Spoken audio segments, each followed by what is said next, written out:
저는 오늘 질문에 대답할 준비를 하라라는 제목으로 하나님 말씀 나누도록 하겠습니다. 제가 어렸을 때 굉장히 부러워했던 사람이 있습니다. 그 사람이 누구냐면 말을 조리 있게 잘 하는 사람입니다.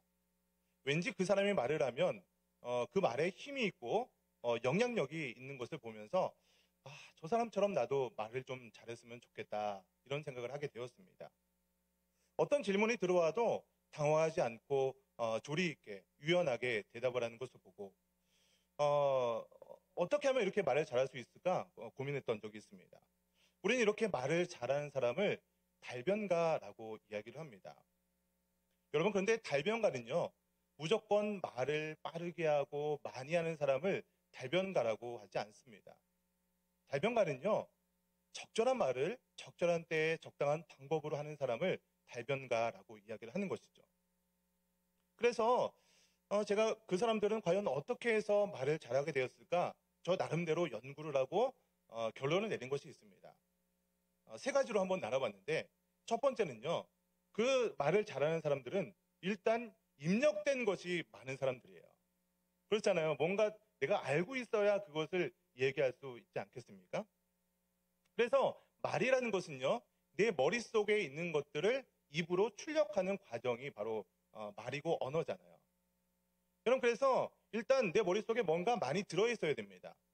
그래서 책을 통해서 많이 입력을 하던, 여행을 통해서 많이 입력을 하던, 여러 가지 경험을 통해서 많이 입력을 하던, 말을 잘하는 사람들을 보니까 많이 입력된 것이 많은 사람들이 말을 잘하게 되더라고요. 두 번째로 보니까요, 말을 잘하는 사람은 질문하는 사람들이었어요. 여러분, 구슬이 서말이라도 뭐라고 하죠? 꿰어야 고벤이라, 이런 속담이 있잖아요. 머릿속에 많은 지식과 경험이 있습니다. 많은 지혜들이 있어요. 근데 그 많은 지식들을 잘 협력해서 그것을 내 말로 표현할 수 있어야 되는데요. 그것을 협력하여서 지식으로 만들 수 있는 방법이 무엇이냐면 질문을 하는 거예요. 책을 보더라도 이 내용을 왜 저자가 기록을 했을까? 스스로 한번 질문해 보는 것이죠. 여행을 가더라도요. 어떤 파리에 에펠탑이 있다고 한번 생각해 보세요. 그 에펠탑이 왜 지어졌을까? 한번 그 건물을 보면서 여행하면서 질문을 해보는 거예요. 여러분, 이렇게 어떤 나 스스로 질문해 보기도 하고 다른 사람에게 그 내용에 대해서 질문을 해보는 것입니다. 여러분, 이렇게 질문을 하기 시작하면 머릿속에서 어떤 작용을 하게 되냐면 질문을 받으면 그 대답을 하기 위해서 생각을 하게 되잖아요. 그래서 생각하는 그 과정을 통해서 내가 알고 있었던 그 정보들이 융합이 되고 통합되는 과정을 거치게 되는 거예요. 그리고 세 번째 보니까 내 머릿속에 있는 것을 생각하는 것을 말로 표현을 많이 하는 사람들이 결국은 말을 잘 하는 사람이 되더라고요. 여러분, 그러니까 많은 정보를 갖고 있지만 결과적으로 말을 많이 하지 않으면 정리가 되지 않습니다. 여러분, 말하는 사람들을 보면요. 이미 정리된 것을 가지고 말을 하는 게 많을까요? 아니면 말을 하면서 정리하는 것이 많을까요? 제가 해보니까요. 정리가 되지 않아도 말을 하면서 그때서 정리가 되기 시작하는 것을 많이 경험하게 됩니다. 여러분, 그래서 말을 잘하는 사람은요. 일단 머릿속에 많은 것을 입력을 합니다. 그리고 입력된 것을 그냥 별도의 지식으로 두는 것이 아니라 질문을 하면서 이 질문들을 이렇게 다 연결시키는 거예요. 그리고 연결시키는 것을 내가 스스로 말을 하면서 정리해 보는 거예요. 그 정리된 것을 한 번 말해보고 두 번 말해보고 세 번 말해보다 보면 그 내용들이 더 간결해지고 명료하게 전달할 수 있게 되는 거예요. 그래서 결과적으로는 그 사람이 말을 조리 있게 잘하는 사람이 된다는 것이에요. 여러분, 이 시대를 보니까요. 어떤 사람이 영향력을 미치는 사람인가 봤더니 내 의견을, 내 정보를, 내 말을 조리 있게 잘 전하는 사람이 그 세상에 영향력을 미치는 사람이 되더라고요. 여러분, 그렇기 때문에 우리는요. 평소에 스스로 나 자신에 대해서 질문하고 대답할 수 있는 그런 능력들을 키워나가야 한다는 것입니다. 여러분, 오늘 본문에서도요. 이스라엘 백성들에게 중요한 질문이 주어졌습니다. 그 질문에 대해서 어떻게 대답을 하느냐에 따라서 앞으로의 이스라엘 백성들의 앞날에 중요한 그런 갈림길이 되는 질문이 주어졌다는 것입니다. 여러분, 오늘 본문 말씀을 보시면 3절에 그때라는 단어로 시작을 하고 있습니다. 여러분, 여기서 말하고 있는 이 그때는요, 이 본문이 기록된 당시의 상황이 어떤 상황이었는지를 다시 한번 상기시켜주는 그런 단어죠. 여러분, 여기서 말하고 있는 그때는요, 바로 오늘 읽지는 않았지만 본문 바로 앞에 있는 5장 1절과 2절의 내용들을 다시 한번 상기시켜주는 단어예요. 그럼 눈으로 한번 보세요. 5장 1절과 2절에 어떤 내용이 담겨 있었습니까? 바로 학개 선지자와 스가랴 선지자가 성전 재건 공사를 중단하고 있는 상황에서 여러 가지 어떤 사역을 통해서 결국에는 다시 성전 공사가 재개되는 그 상황을 말하는 거예요. 자, 오늘 본문으로 다시 돌아오겠습니다. 3절에 그때에, 그러니까 바로 이 학개 스가랴 선지자가 성전 공사를 재개한 그때를 얘기하는 겁니다. 여러분, 그때 어떤 일이 주어졌습니까? 바로 페르시아의 관리가 찾아와서 이스라엘 백성들에게 질문을 하게 되는 것을 보게 됩니다. 우리 3절 말씀을 다시 한번 같이 읽어보겠습니다. 3절입니다. 시작. 그때 유브라데강 건너편 총독 다뜨네와 스달 보스네와 그들의 동관들이 다 나와 그들에게 이르되 누가 너희에게 명령하여 이 성전을 건축하고 이 성곽을 마치게 하였느냐 하기로. 여러분, 당시에 페르시아는요, 굉장히 넓은 영토를 이렇게 관할하고 있었습니다. 그래서 그 나라의 왕이 모든 영역을 다 통치할 수 없었기 때문에 각 지역별로 분할을 하고 그 분할된 지역에 총독을 세웠습니다. 그래서 총독에게 많은 권한을 주고 그 지역을 다스리게 이런 제도를 사용했던 거죠. 그래서 지금 유브라데 이쪽 편, 그러니까 유대 지역이죠. 유대 지역을 다스리는 총독이 있었는데 그 총독 다뜨네가 찾아와서 질문을 하는 거예요. 여러분, 당시에 이 총독의 권한은 실로 막강했습니다. 어떤 일을 시작하게 할 수도 있고 멈추게 할 수 있었던 능력이 바로 이 총독에게 있었던 거예요. 이 엄청난 권한을 가지고 있던 사람들이 와서 질문을 하고 있는 것이죠. 어떤 질문을 했습니까? 우리 3절 후반절에 보니까 누가 너희에게 명령하여 이 성전을 건축하고 이 성곽을 마치게 하였느냐. 한마디로 얘기하면 이들의 질문은 이거예요. 야, 지금 너희들이 이 성전 건축하고 있는데 누구 허락받고 지금 이 성전 건축하고 있냐? 이거 지금 질문한 것 아닙니까? 네. 그리고 또 하나의 질문을 합니다. 우리 10절 말씀을 한번 읽어보겠습니다. 10절입니다. 시작. 우리가 또 그 우두머리들의 이름을 적어.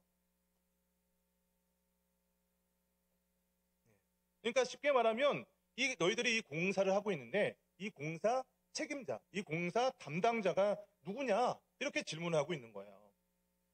그럼 지금 이 상황을 한번 생각해 보세요. 한번 상상을 해보세요. 지금 이스라엘 백성들이 어렵게 성전 재건 공사를 열심히 하고 있었습니다. 이 성전을 짓는 것은요, 이스라엘 백성들에게 염원과도 같은 것이었어요. 열심히 공사를 하고 있는데 갑자기 총독이 찾아왔어요. 총독이 찾아와서 너희들 지금 이 공사하고 있는데 이 허가증이 있냐? 허락 누구한테 허락받았냐? 담당자 나와. 이렇게 얘기하고 있는 거예요. 지금 우리 시대로 얘기한다면 우리 경기도니까 경기도 도지사가 나타나서 만약에 우리가 성전 리모델링 공사를 하고 있는데 도지사가 와서 이 성전 리모델링한 허가증이 있습니까? 이 담당자 누굽니까? 누가 책임자입니까? 이렇게 지금 질문하고 있는 거예요. 만약에 이 상황에서 뭔가 서류가 미비되어 있거나 대답을 잘 못하는 상황이 발생한다면 이 성전 대공 공사가 지금이라도 즉시 중단될 수도 있는 상황이었습니다. 여러분, 우리도 인생을 살아가다 보면 많은 질문을 받게 됩니다. 여러분, 질문 받는 거 좋아하십니까? 네. 질문 받으면 뭐 좋을 수도 있지만, 관심을 받는 것 같아서 좋을 수도 있지만 질문에 대답하기 위해서는 여러 가지 생각을 해야 되는 것이죠. 여러분, 우리가 제일 많이 받는 질문 중에 이런 질문 있을 겁니다. 오늘도 아마 이런 질문 받으신 분이 있을지도 모르겠는데요. 오늘 점심 뭐 먹고 싶어? 네. 이런 질문 많이 받지 않습니까? 네. 어디 가고 싶어? 뭐 하고 싶어? 이런 질문 우리 많이 받습니다. 짜장면 먹을래? 짬뽕 먹을래? 이 영원한 숙제죠. 네. 짜장면이 좋은지 짬뽕이 좋은지 뭐가 좋은지 모르겠어요. 심지어 왜 짬짜면이라는 그런 메뉴도 나왔잖아요. 영원한 갈등입니다. 짜장면이 맛있기도 하고 짬뽕도 맛있고. 여러분 그런데 짜장면 먹을지 짬뽕 먹을지 이것을 결정하는데도 우리는 평소에 내가 뭐를 좋아하는지 생각을 하고 있어야 나 짜장면 먹을래. 나 짬뽕 먹을래. 이런 대답을 할 수 있습니다. 여러분 물론 이런 어떤 점심 메뉴를 고르는 것 바로 즉흥적으로 대답을 하지 않더라도 우리 인생에 어떤 커다란 문제가 발생하지 않습니다. 여러분 그런데 만약에 여러분의 인생에서 정말로 중요한 문제에 대해서 질문을 받았는데 그것에 대해서 금방 대답하지 못한다면 어떤 일이 발생할까요? 내가 원하는 일을 하지 못하게 될 것이고요. 내 인생은 계속해서 질질 끌려다니는 인생을 살아가게 된다는 것입니다. 여러분 그렇기 때문에 우리는요. 나의 인생에 있어서 정말 중요한 질문에 대해서 대답할 준비를 평소에 해나가고 있어야 한다는 것입니다. 여러분 지금 오늘 본문의 이스라엘 백성들은 무슨 질문을 받았습니까? 두 가지 질문이었죠. 한 가지는 누구 허락받고 이 공사를 하고 있느냐. 그리고 이 공사 책임자, 이 공사 담당자가 누구냐. 이 중요한 질문을 받았습니다. 그런데 이스라엘 백성들은요. 이 질문에 당황하지 않고 아주 정확하고 공손하게 그리고 이 페르시아 사람들이 이해하기 쉽게 그들의 용어를 사용해서 설명하고 있는 것을 보게 됩니다. 저는 오늘 이 이스라엘 사람들이 페르시아 관리들에게 했던 이 대답들을 살펴보면서 도전과 은혜가 되시기를 주님의 이름으로 간절히 축원드립니다. 그럼 우리 11절 말씀을 다시 한번 보겠습니다. 우리 11절 말씀 같이 읽겠습니다. 시작. 그들이 우리에게 대답하여 이르기를 우리는 천지의 하나님의 종이라 예전에 건축되었던 성전을 우리가 다시 건축하노라. 이는 본래 이스라엘의 큰 왕이 건축하여 완공한 것이었으나. 그럼 지금 이스라엘 백성들이 페르시아 관리들에게 대답을 합니다. 첫 번째 어떤 대답을 했냐? 이스라엘 백성들은요. 나 자신이 누구인지에서 명확하게 먼저 대답을 했습니다. 나 자신이 누구냐고 설명하냐면 우리는 천지의 하나님의 종입니다. 천지의 하나님의 종이라 이렇게 자신의 정체성을 표현하고 있는 것이에요. 여러분 우리 인생에 있어서 가장 중요한 질문 중에 하나가 바로 나 자신은 누구냐? 나 자신에 대한 이 정체성에 대한 질문입니다. 여러분은 어떤 사람입니까? 여러분은 어떤 것을 좋아하는 사람이세요? 여러분 우리가 인생이 혼란하고 뭔가 정리가 되지 않는 이유 중에 하나는 바로 나 자신이 누구인지 정확히 모르기 때문이기도 합니다. 여러분 그래서 우리는요 계속해서 나 자신에게 이러한 질문을 던져야 됩니다. 과연 나는 누구지? 나는 무엇을 좋아하는 사람이지? 나의 강점은 무엇일까? 나의 약점은 무엇일까? 여러분 이런 나 자신에 대한 질문을 계속해서 스스로 던져봐야 한다는 것입니다.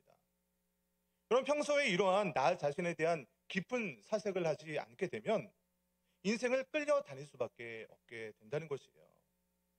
그럼 지금 오늘 본문의 이스라엘 백성들은요. 수많은 역경과 고난의 시간을 거쳐서 드디어 나 자신이 누구인지 말할 수 있는 사람이 되었다는 것입니다. 바로 천지 하나님의 종이다라고 정리했다는 것이에요. 여러분 지금 이스라엘 백성들이 이렇게 자신의 정체성을 한마디로 분명히 얘기할 수 있게까지 굉장히 많은 시간을 보낼 수밖에 없었습니다. 이스라엘의 이 땅이 멸망을 하고 이 예루살렘 성전이 무너지는 경험을 해야 했습니다. 그리고 그들은 바벨론에서 70년 동안 포로의 기간을 겪을 수밖에 없었습니다. 이런 기간 동안에 계속해서 이스라엘 백성들은 자신에게 물어봤을 거예요. 우리 이스라엘 백성들은 어떤 존재인가? 하나님 앞에서 우리가 어떤 존재이길래 지금 이 당하는 고난을 하나님께서 왜 주셨을까? 이런 자신에 대한 질문과 고통의 시간을 통해서 이스라엘 백성들의 정체성을 찾을 수 있었다는 것입니다. 여러분 그래서 우리도 나 자신이 누구인지 계속해서 물어봐야 한다는 것입니다. 여러분 그런데요 이 질문을 내가 먼저 물어보지 않으면 다른 사람이 물어보는 때가 찾아오게 됩니다. 그럼 나 자신이 나는 누구지? 라고 물어봤을 때는요 조금 실수해도 괜찮아요. 나 이런 사람인 것 같았는데 또 생각하다 보니까 이런 사람이네. 이렇게 수정하고 수정할 수 있는 시간이 주어집니다. 근데 당신은 누굽니까? 라고 내가 질문을 받게 되었을 때 정확하게 대답을 하지 못하면 인생에 있어서 영향을 미치기보다는 끌려다닐 수밖에 없는 인생을 살아가게 된다는 것이에요. 여러분, 그래서 이 나 자신이 누구인가, 당신은 누구입니까? 라는 질문을 받았을 때 이것을 미리미리 정리해 놓지 않으면 머릿속에서는 맴도는데, 나 뭐 크리스찬이고 뭐 어떻게 얘기를 할 수 있을 것 같은데, 막상 그 질문을 받게 되면 순간 당황해서 내가 그것을 말로 잘 표현하지 못한다는 것이에요. 여러분, 그래서요, 우리는요, 평소에 하나님 앞에서 기도하는 가운데, 하나님, 나 누굽니까? 하나님과의 관계 속에서 나 어떤 사람입니까? 이것을 계속해서 기도하면서 질문하고 또 수정해 나가는 과정을 통해서 나는 하나님의 어떤 사람입니다 라고 한마디로 정리할 수 있는 그 시간을 가져야 한다는 것이에요. 그리고 그것을 그냥 머릿속으로만 생각하는 것이 아니라 내 입으로, 내 언어로 나 자신은 누굽니다 라고 표현할 수 있어야 되는 거예요. 그리고 내가 했던 그 말을 글로 한번 정리해보는 과정을 거쳐야 한다는 것입니다. 여러분, 생각하고 있는 것과 말하는 것은 완전히 다른 거예요. 그리고 내가 말을 하는 것을 글로 정리하는 것은 또 다른 과정입니다. 여러분, 이렇게 생각한 것을 말로 하는 과정 가운데 정리가 되고요. 그 정리된 말을 글로 표현하게 되면 더 명료하고 정확하게 나 자신은 어떤 사람입니다 라고 표현할 수 있게 된다는 것입니다. 그러면 두 번째로 이스라엘 백성들이 페르시아에게 했던 이 대답은요, 페르시아 사람들이 이해할 수 있게 쉽게 대답을 했다는 것이에요. 그럼 이스라엘 백성들은요, 자신들만 아는 그런 어떤 전문 용어나 자신들만 알고 있는 그런 내용들을 가지고 페르시아 관리들에게 이야기한 것이 아니에요. 11절 후반절에 보니까 이렇게 기록하고 있습니다. 예전에 건축되었던 성전을 우리가 다시 건축하노라. 이는 본래 이스라엘의 큰 왕이 건축하여 완공한 것이었으나. 우리가 건축하고 있는 성전은 원래 이스라엘의 큰 왕이 건축해서 완공했던 것입니다. 이렇게 표현하고 있잖아요. 여러분, 이스라엘의 큰 왕이 누구인지 우리는 알고 있죠? 이스라엘의 큰 왕이 누굽니까? 누가 예루살렘 성전을 건축했어요? 완공했습니까? 솔로몬 왕이 완공했잖아요. 여러분, 그런데 페르시아 관리들의 입장에서 이스라엘의 역사는 그렇게 중요한 것이 아닙니다. 그렇게 알 필요도 없습니다. 여러분, 그렇기 때문에 페르시아 사람들을 배려하면서 그들이 쉽게 알아들을 수 있는 용어를 사용하고 있는 것이죠. 솔로몬 왕입니다. 뭐 어떤 다윗 왕입니다. 이스라엘의 왕의 이름을 얘기해봤자 그 사람들에게는 오히려 많은 정보를 주어서 혼란스럽게 만들 뿐입니다. 그래서 그냥 이스라엘의 큰 왕이 완공했던 성전을 우리가 짓고 있는 것입니다 라고 페르시아 사람들이 이해하기 쉽게 다시 한번 설명하고 있는 것이죠. 세 번째로 대답하는 것은요, 이 성전이 왜 무너졌는지를 대답하고 있습니다. 우리 12절 말씀을 다시 한번 읽어보겠습니다. 시작. 우리 조상들이 하늘에 계신 하나님을 노엽게 하였으므로 하나님이 그들을 갈대아 사람 바벨론 왕 느부갓네살의 손에 넘기심에 그가 이 성전을 헐며 이 백성을 사로잡아 바벨론으로 옮겼더니. 그럼 지금 이스라엘 백성들은요, 자신들이 이 성전이 무너진 이유를 정확하게 파악을 하고 있습니다. 이스라엘 사람들은요, 자신들의 국력이 약해서, 어떤 군사력이 약해서 이 성전이 무너졌다라고 생각하지 않는 것이에요. 우리 조상들이 하나님을 노엽게 했기 때문에 바벨론을 사용해서 이 성전을 헐어버렸다는 것을 정확히 파악하고 있는 것이죠. 하나님의 말씀에 순종하며 살아가야 되는데 그들 자신이 우상되어서, 주인되어서 이스라엘 사람들이 그렇게 교만한 삶을 살았기 때문에 이 바벨론을 들어 사용하셔서 이스라엘을 멸망시켰다는 것입니다. 이렇게 이스라엘 백성들은요, 자신들이 멸망한 이유, 이 성전이 무너진 이유가 무엇인지 정확하게 파악하고 있었다는 것입니다. 네 번째는요, 이 성전 재건 공사를 누가 허락했는지 대답하고 있습니다. 우리 13절 말씀 한번 다시 읽겠습니다. 시작. 바벨론 왕 고레스 원년에 고레스 왕이 조서를 내려 하나님의 이 성전을 다시 건축하게 하고. 여러분, 처음에 페르시아 관리가 찾아와서 이스라엘 백성들에게 두 가지 질문을 했다고 했습니다. 그 두 가지 질문이 바로 여기 나오는 질문이었죠. 누구 허락받고 이 성전 재건하냐? 두 번째 질문은 이 성전 재건공사 담당자가 누구냐? 이 질문을 했잖아요. 이스라엘 백성들은요, 이 첫 번째 질문을 대답하기 위해서 지금까지의 대답을 하면서 끌어오고 있었던 거죠. 우리는 누굽니다. 나 자신에 대한, 이스라엘 사람들에 대한 정체성을 표현했고, 그 내용을 잘 페르시아 사람들이 이해하기 쉬운 용어로, 어려운 용어로 쓰는 것이 아니라 그들도 이해할 수 있는 용어를 써가면서 이 성전이 무너진 이유까지 설명을 하면서 지금 누가 이 성전 재건 공사를 허락했는지 대답하고 있는 것입니다. 여러분, 이 성전 공사 허락한 사람이 누굽니까? 바로 오늘 본문에서 본 것처럼 고레스 왕입니다. 여러분, 고레스 왕은요, 페르시아에게 있어서 우리나라로 친다면 단군과 같은 사람이에요. 그러니까 고레스 왕이 이 페르시아를 건국했기 때문에, 이 페르시아를 만들었던 이 장본인이기 때문에 고레스가 무슨 말을 했다라고 하면 그것이 곧 법이 될 정도로 이 고레스는 굉장한 영향력을 미치고 있는 사람입니다. 사실 처음에 총독 다뜨네가 찾아와서 이 두 가지 질문을 했을 때는 여차하면 이 성전 재건공사 멈추려는 마음으로 질문을 했을 수 있습니다. 근데 이스라엘 백성들이 준비된 이 대답을 하는 것을 보니까 이게 내 권한 밖의 일이라는 것을 깨닫게 된 거예요. 이거 누구 허락받고 공사하는 거냐? 고레스 왕이 조서를 내서 허락했습니다. 이렇게 대답을 하니까 이 총독 다뜨네는 어쨌든 왕보다는 한참 아래잖아요. 그러니까 당황을 한 거예요. 그래서 지금 이 오늘 본문 내용은요, 이 총독 다뜨네와 스달보스네와 많은 사람들이 지금 이스라엘 백성들이 성전 재건공사를 하는 것을 조사해 보니까 우리의 영역을, 우리의 권한을 넘어섰습니다. 그래서 편지 형태로 기록을 한 다음에 다리오 왕에게 보고를 하는 내용이에요. 그래서 다리오 왕이죠. 그러면서 이 내용을 기록하면서 내가 듣기로, 내가 조사해 보니까 이스라엘 사람들이 성전을 공사를 하고 있는데 이 공사를 고레스 왕이 허락했다고 합니다. 한번 다리오 왕께서 이 내용이 맞는지 한번 확인해 주시고 어떻게 해야 될지 결정을 내려주세요 라고 이 편지를 쓰고 있는 내용이라는 거예요. 다섯 번째 대답입니다.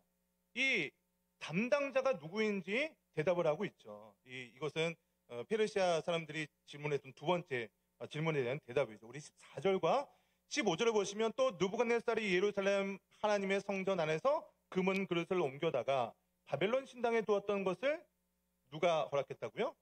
고레스 왕이 그 신당에서 꺼내어 그가 세운 총독 뭐라고 합니까? 세스바살이라고 부르는 자에게 내주고 일러 말하되 너는 그 그릇을 가지고 가서 예루살렘 성전에 두고 하나님의 전을 제자리에 건축하라 하매. 지금 이 페르시아 사람들이 했던 질문에 대한 대답을 정확하게 얘기해주고 있는 것입니다. 여러분, 그런데 이 공사 담당자를 오늘 본문에서는요, 세스바살이라고 기록을 하고 있죠. 여러분, 근데 지금 이 성전 재공사를 진행하고 있는 이 지도자는요, 세스바살이 아니고 스룹바벨이라는 사람입니다. 스룹바벨과 예수아가 이 성전 공사, 재공공사를 진행하고 지휘하는 사람이에요. 여러분, 그런데 이스라엘 백성들은 지금 이 성전 재공공사를 지휘하고 있는 스룹바벨의 이름을 기록하지 않고 이야기하지 않고 왜 세스바살이라는 사람의 이름을 이야기했을까요?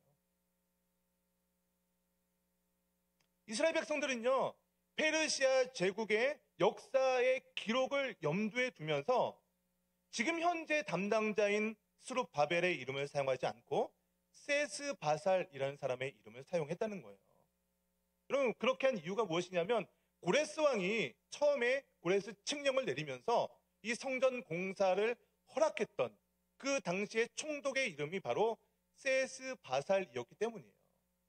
그러니까 만약에 페르시아 왕가에 그런 기록이 남아있다면, 이 고레스 칙령이 문서로 남아있다면 지금 현재 담당자인 스룹바벨의 이름이 기록되어 있겠습니까? 아니면 그 당시에 고레스 왕이 총독으로 세운 세스바살이라는 사람의 이름이 기록되어 있겠습니까?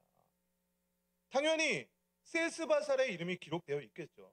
여러분, 그러니까 지금 이스라엘 백성들이 지금 현재의 지도자는 스룹바벨이지만 그 페르시아의 기록을 염두에 두면서 세스바살이라는 이름을 사용하고 있는 것입니다. 또 한 가지 이유는요.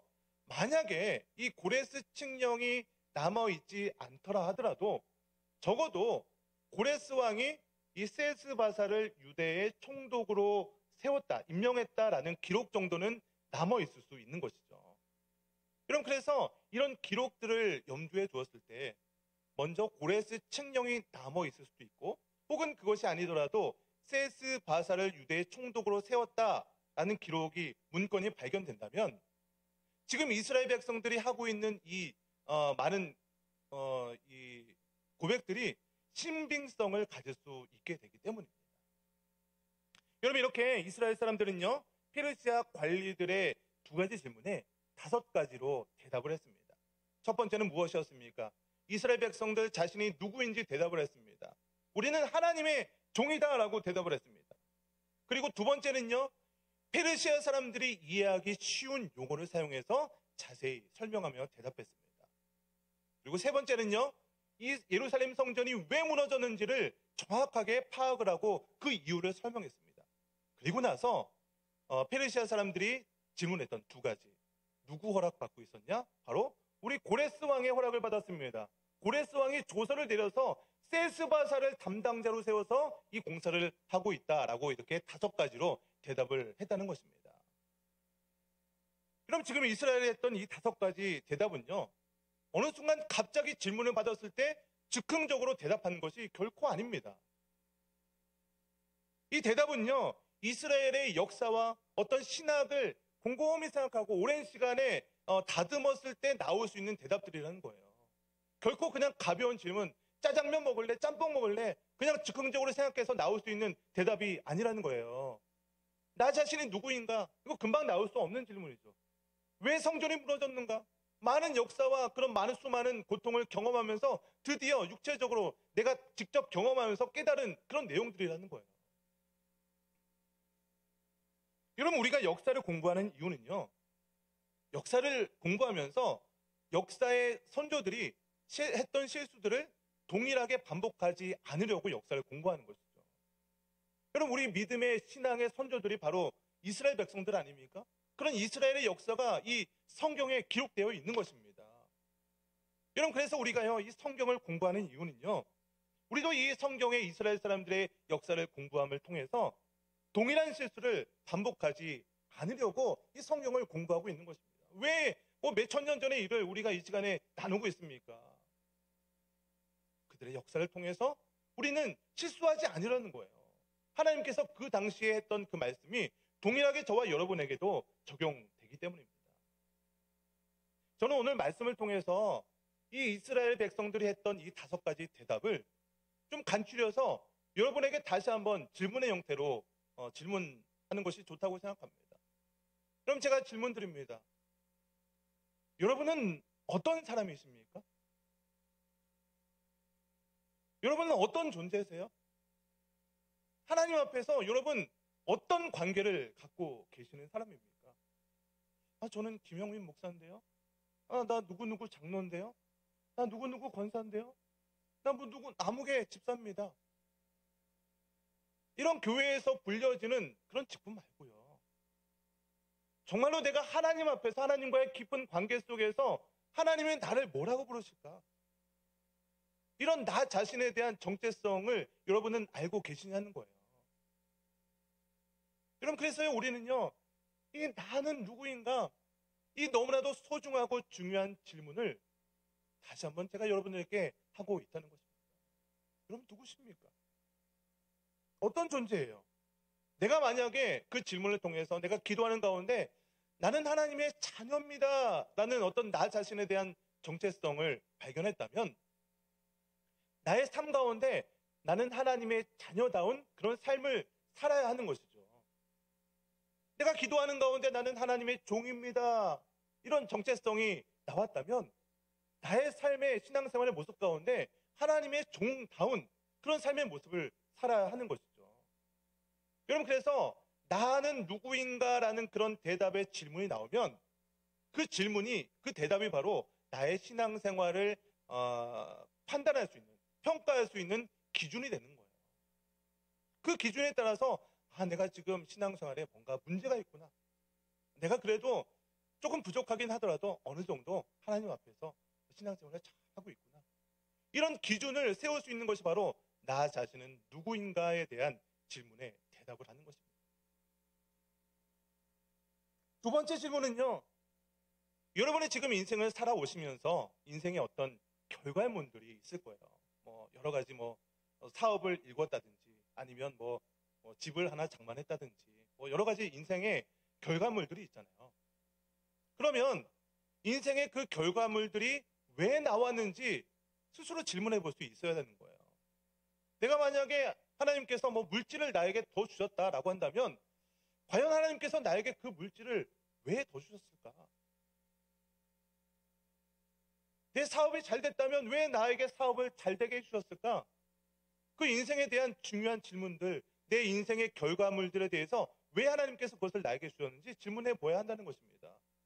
과연 그것을 내 가족들, 나 여행 다니고 즐겁게 하라고 그렇게 잘 되게 해주셨을까?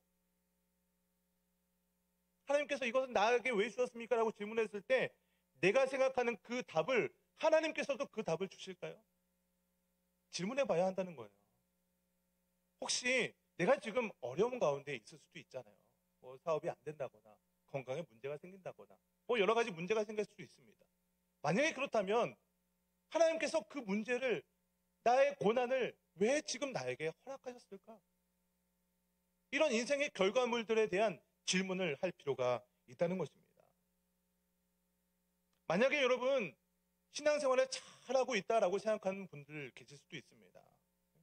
만약에 내가 신앙생활을 잘하고 있다고 생각한다면 이런 질문도 해봐야 됩니다. 신앙생활을 잘한다는 것은 어떤 것일까? 그럼 신앙생활 잘하는 기준이 무엇입니까? 예전에 어떤 교회에서는요, 어떤 장로 임직하고 권사 임직할 때 그 임직 대상자의 기준을 몇 가지로 세웠어요. 주일 성수 하는가, 11조 내는가, 새벽기도 하는가, 그런 몇 가지 기준을 가지고 그것을 다 하면 5점, 한두 가지 빼면 4점, 이런 식으로 점수를 매겨서 5점이면 후보가 되고 그런 기준을 매기기도 했습니다. 그럼 정말 그런 인간이 세운 그 기준을 잘하면 신앙생활을 잘하는 것일까요? 우리 한번 그 신앙생활을 잘하는 기준이 무엇인지도 생각해 볼 필요가 있다는 것이에요. 그리고 만약에 그 기준에 합당한 신앙생활을 해왔다면 그러면 우리는 왜 그런 신앙생활을 잘 하려고 노력했을까요? 내가 이런 신앙생활을 잘하면 하나님께서 복 주실 것을 기대하면서 신앙생활을 한 것일까요? 이런 신앙생활을 잘하는 이유가 무엇입니까? 여러분, 이런 질문에 대해서 우리는 생각할 수 있는 시간이 필요한 거예요. 그럼 요즘에 이제 코로나로 인해서 신앙생활을 잠시 멈춰 있는 분들도 계십니다. 교회에 나오고 안 나온 것을 떠나서 마음적으로 신앙생활을 멈추고 있는 분들이 분명히 계세요. 물론 교회를 나오지 않는 분들은 당연히 신앙생활에서 점점 멀어지셨겠지만 교회를 나오고 있음에도 불구하고 마음적으로 어떤 신앙생활을 멈추고 있는 분들도 저는 분명히 있다고 생각합니다. 여러분, 그러면 신앙생활을 내가 잠시 멈추고 있는 이유가 무엇인지, 정말 코로나 때문에 신앙생활을 멈추고 있는 것인지 생각해 보셨습니까? 교회 안 나오는 이유가 정말로 코로나 때문에 안 나오는 것입니까? 정말로 코로나 때문에 안 나온다면 나는 그 예배 시간에 안 나오는 동안에 혹은 신앙생활을 안 하는 동안에 무엇을 하고 계십니까? 어디 다니십니까? 이런 질문에 대해서 우리는 명확하게 대답할 수 있어야 한다는 것이에요. 그리고 신앙생활을 내가 잠시 멈추고 있다면 언제까지 신앙생활을 멈출 것인가? 여러분, 이 과정들은요, 나 스스로 한번 신앙생활에 대해서 스스로 질문하고 답하는 과정을 반드시 거쳐야 됩니다. 그런데 이 답을 찾는 과정이 결코 쉬운 과정이 아닐 것입니다. 제가 설교 서두에 제가 부러운 사람이 있다라고 말씀드리면서 말을 잘하는 사람이다. 근데 말을 잘하는 사람을 보니까 입력이 많이 된 사람이고 그 입력된 것을 가지고 질문하고 말을 해보는 사람이 결국에는 말을 조리 있게 잘하는 사람이다라고 말씀드렸습니다. 이런 신앙생활도 마찬가지인 것 같아요. 우리가 신앙생활을 잘 하고 이런 질문에 대해서 대답을 잘 할 수 있으려면 일단 신앙생활에 있어서 많은 것들이 들어가 있어야 됩니다. 예. 입력이 많이 되어 있어야 그것을 기준 삼아서 나의 신앙생활이 잘하고 있는지, 나는 어떤 사람인지, 나의 지금 인생의 결과물이 어떤 것인지 평가할 수 있는 그 기준을 삼으려면 일단 많이 들어가 있어야 한다는 것입니다. 그럼 이제 이번 주부터 어제부터 이제 담임 목사님이 시작하는 평신도 훈련반 크리스천 베이직이 개강을 했습니다. 그리고 이제 앞으로도 많은 과정들이 개설될 예정입니다. 그럼 목회자들이 왜 이렇게 양육에 대해서, 평신도 훈련에 대해서 강조를 할까요? 일단 성도님들이 많이 입력되어 있어야 되는 거예요. 여러분 신앙생활 하다 보면 뭐 여러 가지 이단들이 찾아와서 질문을 합니다. 얼마 전에 제 친구 목사님이 이제 춘천에 이제 개척을 하신 목사님인데 신천지가 찾아와서 목사인데요. 목사인 거 알면서도 찾아와서 막 전도를 하더래요. 막 질문을 하는데 그것에 대답할 준비가 안 되어 있으니까 당황을 하고 있었습니다. 그러니까 우리 뭐 친구 선후배 목사님들도 당황하지 말고 준비하는 게 좋겠습니다. 그런 글을 올린 적이 있어요. 여러분 만약에 여러분에게 지금 신앙생활을 열심히 하고 있는데 이단이 찾아와서 여러분에게 질문하면 뭐라고 대답할 수 있겠습니까? 성경 구석구석을 찾아가면서 신천지나 이단들은 그 성경을 가지고 질문하거든요. 여러분 그 질문에 대답할 준비가 되어 계십니까?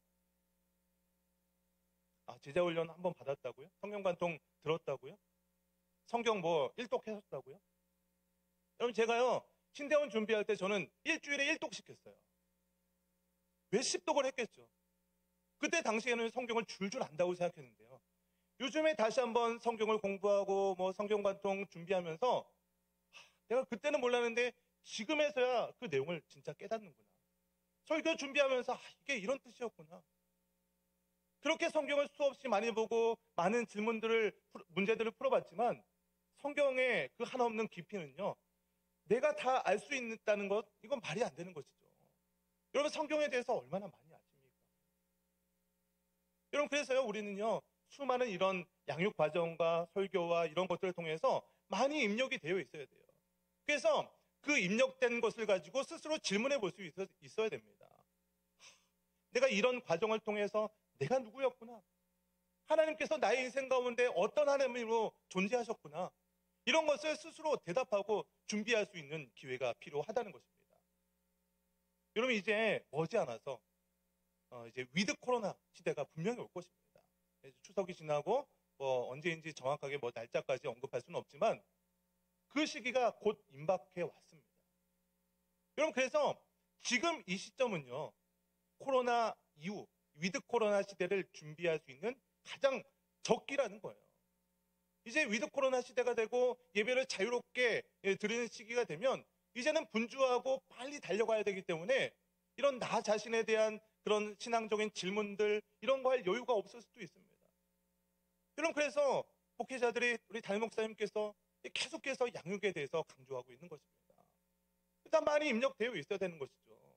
기준이 있어야 그것을 기준 삼아서 나의 신앙을 점검해 볼 수 있는 것 아니겠습니까? 근데 참으로 안타까운 것은요. 다 한다고 생각합니다. 저 설교 뭐 다 들었지. 양육 다 들었지. 나 예전에 다 한번 해봤습니다. 여러분 결국 그렇지 않다는 것이에요.